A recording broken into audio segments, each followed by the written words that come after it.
Well, hey there. As it's been said, my name is Amy, and I'm part of the teaching team here at Vitalpoint Church. I have the opportunity and pleasure to lead the Poplar Hill site alongside Ron as the Connections Coordinator.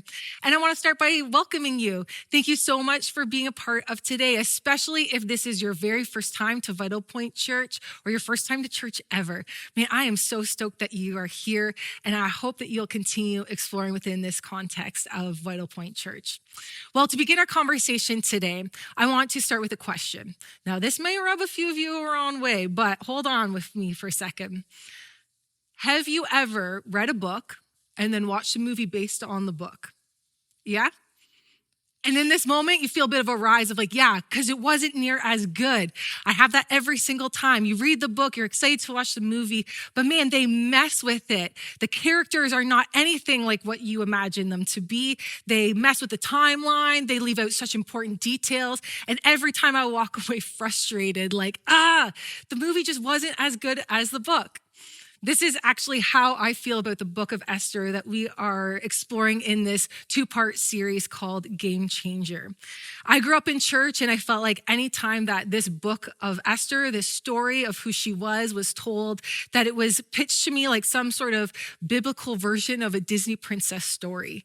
This young, beautiful woman, she has nothing to her name. She is an orphan, as is like a common theme with Disney movies for some reason. But anyways, she's this orphan, and out of all the beautiful maidens in the land, she gets selected by the king to be queen. Oh, this must be a dream come true. Ugh, ick. It's just that is not what's happening here. Even if her bravery is mentioned, it would be because her cousin told her to, and she didn't really have an option or a choice. At least that's how I felt when receiving this story. So as a result, genuinely, Esther was one of my least favorite biblical accounts to talk about or to read, okay? Just full confession here in this room. But in reality, this story is actually so, so powerful. It makes me think of this verse in Proverbs 31, verse 30. It says this, that charm is deceitful and beauty is vain, but a woman who fears the Lord is to be praised. I love this lens in which we approach this biblical account of Esther in, because this is a story not just of some airhead, beautiful woman, but rather a story of a woman who had such a deep awe, reverence, and respect for God that empowered her to lead in the face of adversity. Last week, David talked about this first half of this story of Esther, and he talked about how all of us can be like Esther. We can be positioned for purpose wherever we are in life, from the stay-at-home mom to the CEO of a company and anything in between. God has positioned us in this place for influence and purpose. And so as a result, every single one of us has this ability and responsibility to lead. And that's going to look differently for all of us here in this space. When we look to Esther, we will see how this kind of leadership, it's not about avoiding challenges, but actually learning how to respond to them with wisdom, courage, and faith.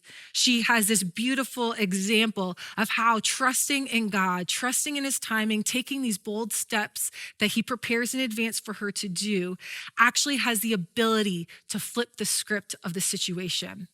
So quick recap of what we talked about last week in the story, and it's quick, so hold on tight, okay?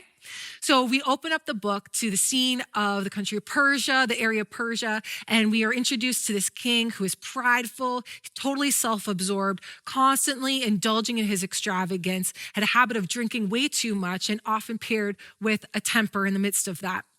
Queen Vashti is his queen at the time, and he calls for her to parade her beauty in front of all his guests. Again, drunkenness is all over this, and she refuses that. Who wants that? That is not a great position to be put in.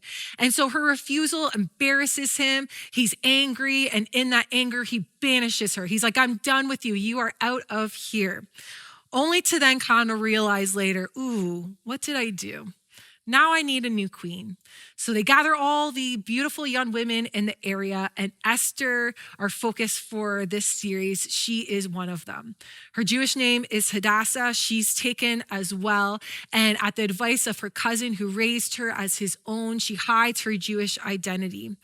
Sure enough, Esther in this space that she did not choose, she has no control over, somehow she wins favor. And it's about more than just her looks. She's a good listener. She knows how to ask for advice. She's strategic in this situation. She is going to make the most of this space. And along comes this evil man named Haman that we're introduced to. He is very quickly promoted to the king's number one in the country. And despite Mordecai, Esther's cousin, saving the king from assassination plot with the help of Esther, Haman is promoted to this space. Mordecai refuses to honor Haman for convictions of his own because of his Jewish tradition. And as a result, Haman hates this guy, Mordecai, finds out he's a Jew and creates and devises this plot to take care of Mordecai and all of his people. He convinces the king, these people are no good for this nation. They're no good for you. They're a threat to everything that we know and love here. And so the king says, okay, do whatever you need to do. And a decree is made that on a day that's determined by divination, and so Haman wanted to find the best time of the year in which the favor would be on his side. So he rolls this dice to help him determine, when am I going to have the most luck to do this? And he picks this day that he tells everyone to be ready to kill, annihilate, and destroy all the Jews.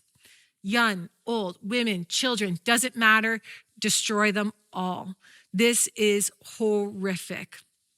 Mordecai finds out, is distraught. Esther hears of him being distraught, calls for him, and in this moment, he shares with her that even though she's in this situation beyond her control, what if, Esther, you were placed in this position for such a time as this, to save our people from destruction?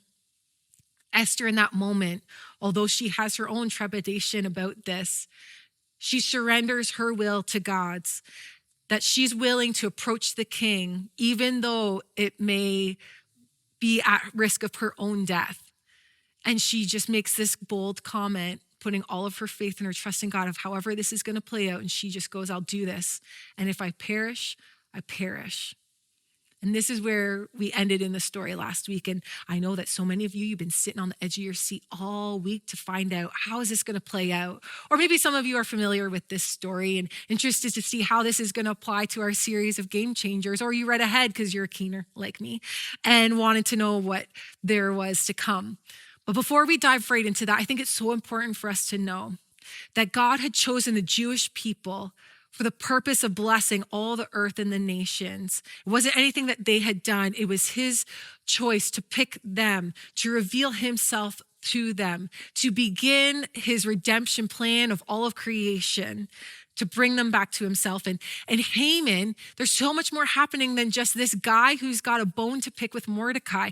Haman's moment is being used as a tool to put a stop to this purpose. That is the big picture of this story that we are looking at today. Once again, this isn't the first time that God's people have found themselves in this situation where their purpose has been confronted and evil is trying to put a stop to this.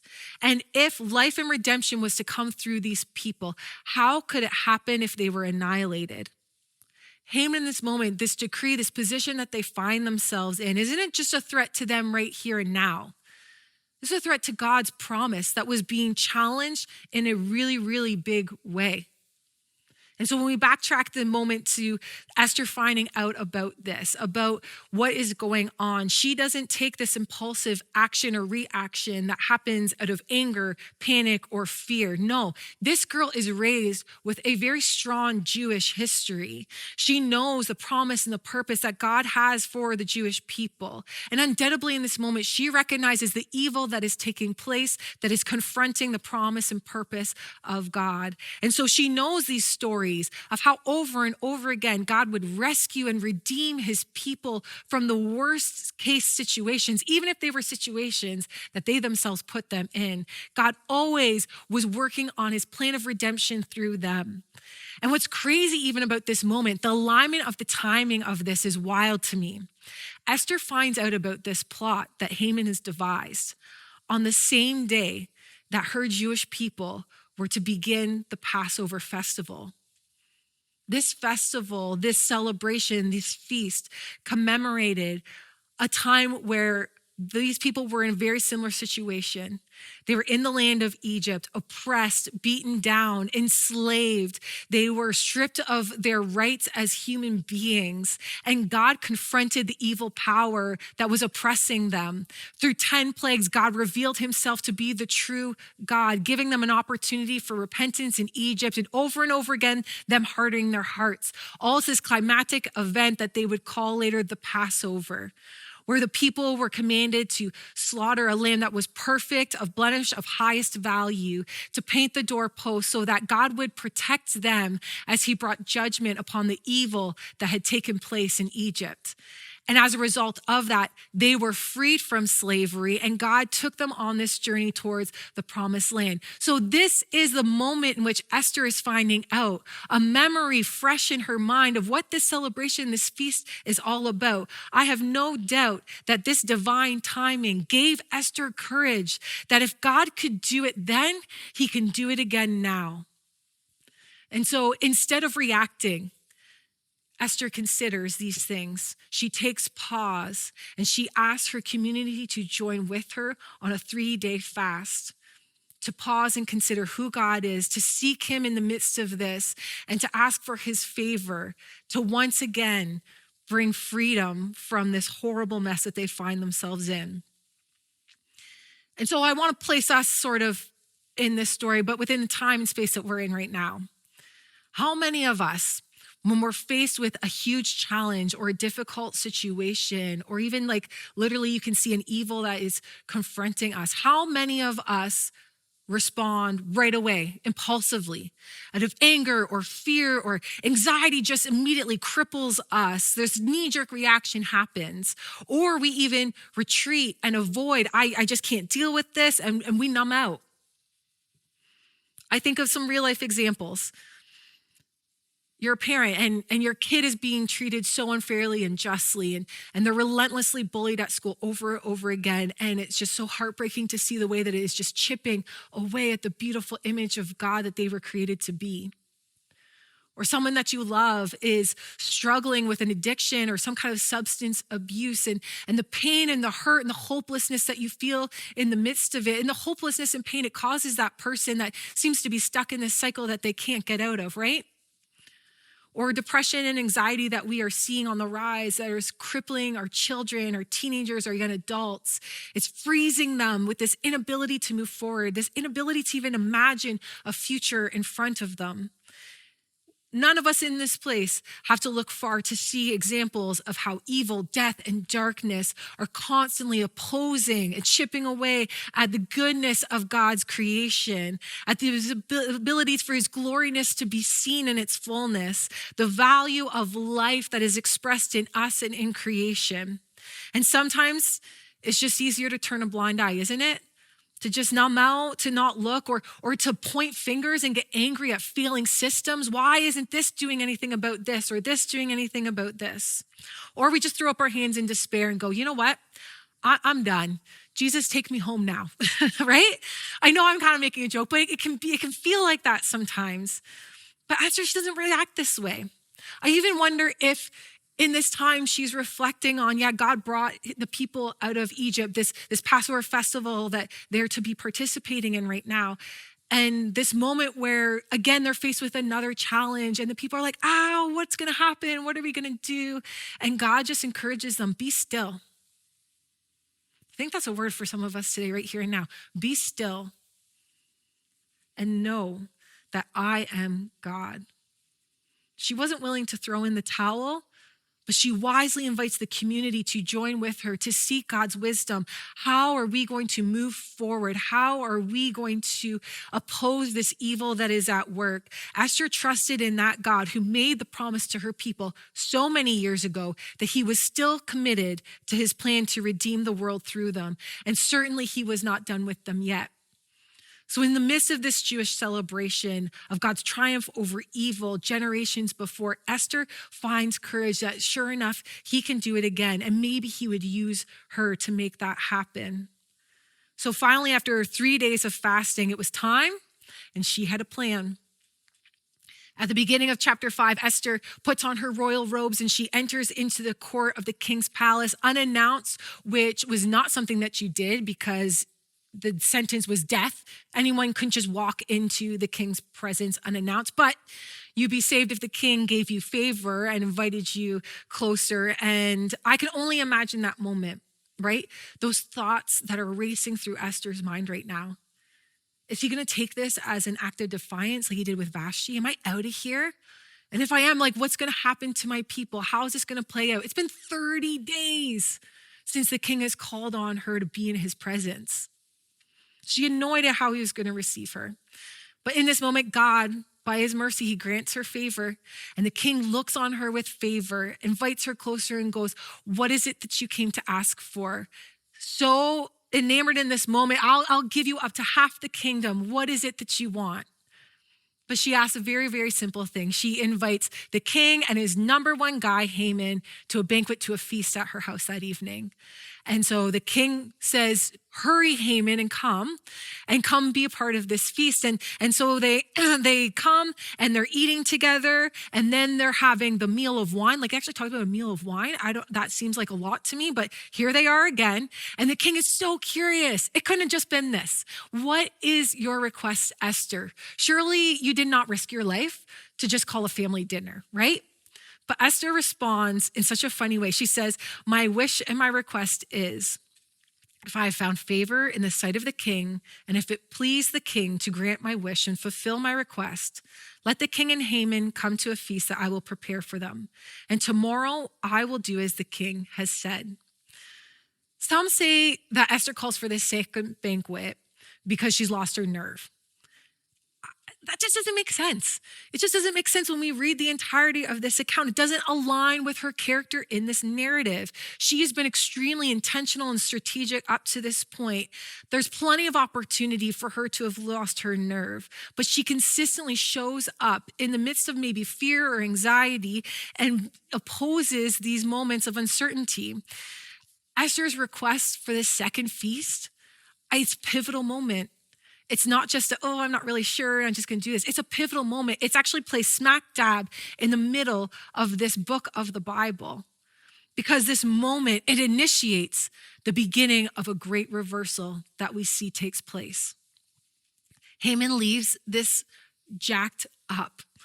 He's invited not once, but twice to a feast. And the second time, in the way that Esther very strategically, I'm sure, said this, she invited them, putting the king and Haman on a level playing field. Man, that's crazy. He is so full of himself. And once again, Mordecai is in the way of that. He comes home all twisted up about this guy, complaining to his friends and his family, who go, okay, enough is enough. Why don't we just take care of this guy?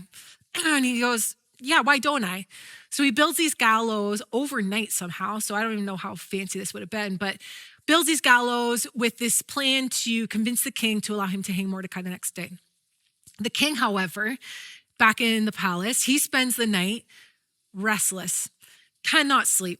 Now, this is well before headphones or a podcast to help lull you back into that sleep. So instead, he asks for the records of the memorable deeds that have happened over his lifetime to be read to him. And as he's listening to these things, this account of where Mordecai had exposed the threat to the king and this assassination plot, he comes to this moment, he goes, oh, did we ever do anything for that guy? Because that was a big deal.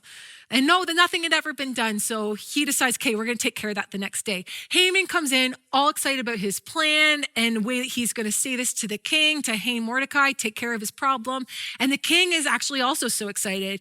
He goes, what should I do to honor a man that the king is pleased with? Haman, full of himself, thinking, surely that's me, comes up to this crazy plan. And the king goes, sounds good. Go do that to Mordecai.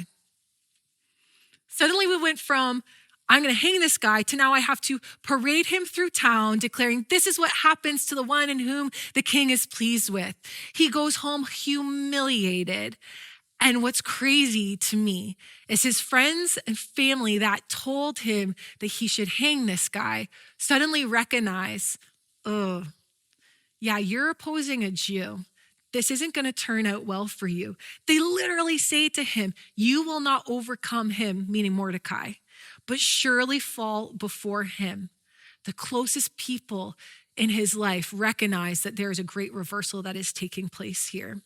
So he's whisked off to this feast with Esther and the king, and there's more eating, more drinking that's happening. And the king again asks for Esther's request. What is it that you want? The big moment has arrived. And Esther says, if I found favor in your sight, O king, and if it please the king, let my life be granted me for my wish and my people for my request. For we have been sold, I and my people, to be destroyed, to be killed, and to be annihilated. The king loses his mind. Who could be doing this? Who has set this up? Esther points her finger without hesitation. A foe, an enemy, this wicked Haman. He's done it. The king, in a rage, betrayed beyond belief, leaves the room. Haman is terrified. He is begging for his life with Esther, so much so he falls onto the couch where the king comes into that moment. He's like, what now? Not only have you betrayed me in this way, now you're trying to take advantage of my wife. This scene is chaotic. In this moment, a servant steps in and goes, that's not even the whole story. This guy, Haman, has built gallows to hang the man that has saved your life, Mordecai. The king is done. The reversal of good triumphing over evil, it is in full force now. The king demands Haman be hung on these gallows that he himself built. Another decree is made, saving the Jewish people, allowing them to defend themselves. Mordecai is promoted, and the book of Esther ends with this description of Mordecai's greatness, the peace and the welfare that he brought to the nation, and especially to the Jewish people. Come on now. Yeah, we need a little response there in this moment, right? This is crazy. The book of Esther, it's so epic, but what's also so cool, it makes it so curious that this is the only book in the Bible where God's name is not mentioned. Not even once. This entire book of the Bible, it's the only one. And so many scholars agree that this is an intentional move on the author's part. He's communicating something to us in this moment by purposely removing God's name from this story. I don't know if you're like me, but how many of us, when we're in the midst of challenge or in a difficult moment, we cry and call out, God, where are you? We struggle to feel his presence in the midst of a hard situation. We struggle to know his closeness when everything seems to be caving in, when everything seems to be going wrong, where there's no hope in this situation. And we cry out, God, where are you? And yet he's always at work. He's always at work inviting us to courageously continue to trust him, even though we can't see him, even though we can't feel him. Surely he is working in the details of our lives, perhaps unfolding something that is greater than we know. Ecclesiastes 7:14 says this, in the day of prosperity, be joyful. In the day of adversity, consider God has made one as well as the other, so that man may not find out anything that will be after him. In the day of prosperity, be joyful. In the day of adversity, consider. Consider what? Consider that God is the creator, that he is in control. He has formed all days that we live and experience. And I think the writer of Ecclesiastes in this story of Esther, they're pointing us to something bigger than this moment in this space here in time, but rather to trust in God, trust in his divine plan, knowing that he is still fully committed to confronting evil and fulfilling in his word in our lives. And it's not really even up to us to know the impact of whatever position for purpose God may have placed us in. Because it's not even about us anyways. It's not about you and me. It's not about Vitalpoint Church.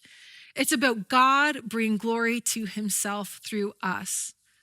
So when we're faced with challenge like Esther, we can move in wisdom. She called on her community to rally around her, to seek God's will, to be strengthened by the truth that his promises will not fail, to trust in his timing. And as a result, she was able, like we can be able, however big or small, to take a bold step of faith that has the potential to reverse events. And maybe the physical situation doesn't change, but man, inside we are changed. I think about Easter. Remember a few weeks ago, we talked about that empty tomb. Our position for purpose is a position in one of victory. We get to lead in victory over death. It's been defeated. We have this opportunity as followers of Jesus to bring the kingdom of heaven here on earth as we submit to his ways and take these steps of faith, however great or small they may be. But honestly, if we're truthful with ourselves today, do we actually live this way in the face of challenge? Or do we numb out? Or do we fill up our schedules that keep us the right amount of distracted, or get so overwhelmed and just react in fear and lash out and point fingers instead of asking God, where are you in this? What bold steps of faith do I need to take? It's maybe even easier to stay in our bubble than take a risk. Because how many of us are communicating with our lives, with the way that we live, that God is still very much committed to his plan to redeem and restore the good world that he has created and overcome evil? But instead we respond with anger or despair instead of being marked with peace and hope. Do we allow challenges to cause us to react or to cling? To cling to God's promises, to hold tighter to them than ever. As a church, a Vital Point Church, we believe that God is calling us to small towns, and we know small towns have big problems. There is plenty in these small towns and streets and spaces that we reside on that is opposing God's good plans. And we want to be the people that are willing to take everyday bold steps of faith, no matter what challenge lies in front of us. And you know what's crazy? These stories are happening across all of our sites. Each and every week, I get to sit with the site pastors and hear stories of what God is doing in people's lives, and it is incredible. Even these three examples I gave earlier of bullying, of substance abuse and addictions, of the pain and suffering that comes with anxiety and depression, I can see faces that are part of the Vital Point community that are experiencing a reversal of this. While maybe their situation isn't totally changed yet, they are seeing hope in the midst of it and clinging to that promise that God has given them. Proverbs 24:10-11 says, if you faint in the day of adversity, your strength is small. Rescue those being taken away by death. Hold back those who are stumbling to slaughter.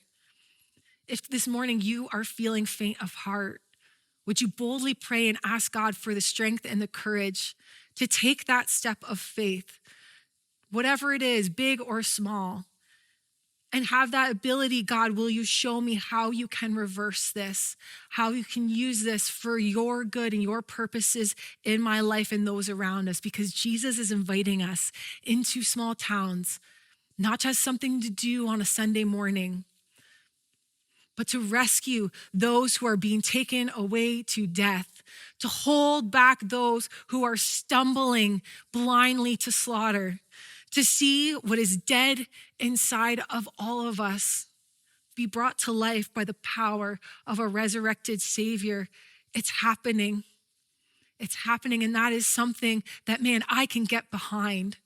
And whatever piece and part God wants to use me or you or any of us in this to make his plans and his purposes come to fruition, to see the kingdom of heaven come here on earth, to, like Esther, step into these moments where we will continue in community to faithfully seek God, that no matter what we face, finding our courage in who he is, who he has always been and who he is always going to be, standing on his promises as revealed in Scripture, that sure enough, yes, he will lead us into these steps of faith, big or small, that he's already prepared in advance for you to do anyways. God, what are these things? Will we pause and consider? And will we be like Esther, that when we're faced with adversity, we're not going to avoid it, but rather we will choose to put our trust in God?